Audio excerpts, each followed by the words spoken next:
Good morning. We're here today with Timothy Ferriss, who's the author of a new book called The 4-Hour Workweek. Timothy is the CEO of a multinational company and a guest lecturer at Princeton.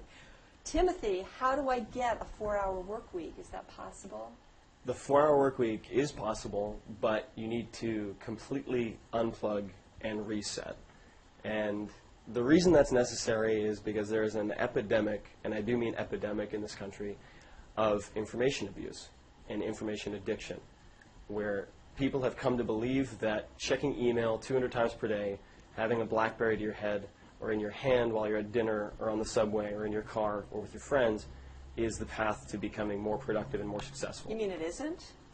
It isn't, because giving everyone around you, every person in the world, immediate access to you is inviting interruption and inviting minutia to completely invade your life, which is happening to everyone. Did it happen to you? It did happen to me.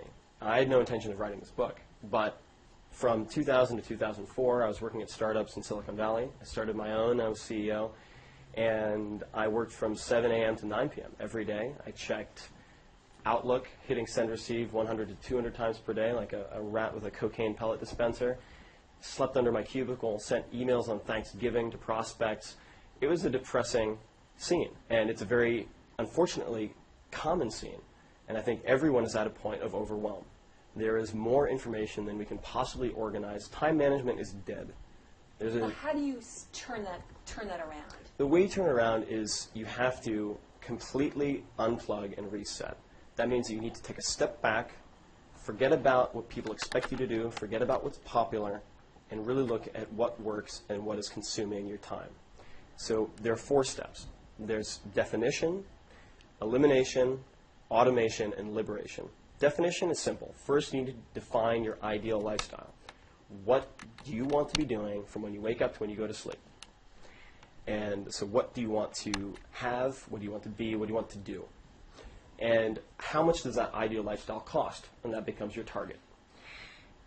Elimination is simple. It's getting rid of everything, all the static, all the noise, all the interruptions, all the micromanaging, all the people possible that interfere with getting you to that ideal lifestyle. The third, automation, is about taking the few remaining tasks that are important but time-consuming and either delegating, automating, or somehow outsourcing them. So in my particular case, I have an army of MBAs in India, about 25 of them who work for $4 an hour and take care of tasks that would otherwise consume hundreds of my hours. And then the last step, liberation, is about the final ingredient in lifestyle design, which is mobility, and then also how to use the time once you create it, which is very difficult for most people. Okay, this is fascinating, but that's the point. It is difficult. I mean, how do you put the BlackBerry down? Aren't you worried that you're not going to make as much money, that you're going to lose clients? Do you have statistics that show that that's not the case? I have statistics that would absolutely make your head spin. So if you're interrupted by email and phone, there was an experiment done at King's College, for example, that showed that people who were stoned scored 6 points better on an IQ test than people who were interrupted by email and phone. Wow. And that, good to know. Good to know. 26% of people in the American workforce are on the verge of a nervous breakdown. The system is not working. So it's not a question of if I should do this. It's a question of when. It is the only real alternative.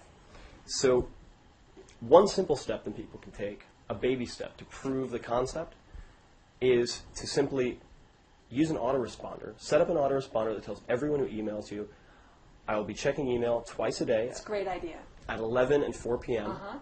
If you require a more urgent response before one of those 2 times, call me on my cell phone. Okay, if I start losing customers, I'm going to call you, Tim. You can call me. Okay. What's going to happen, instead of losing customers, is you'll get more done in the next 48 hours than you would in the next 2 weeks. Well, I appreciate this, and I look forward to my 4-hour work week. Thank you very much. You're very welcome.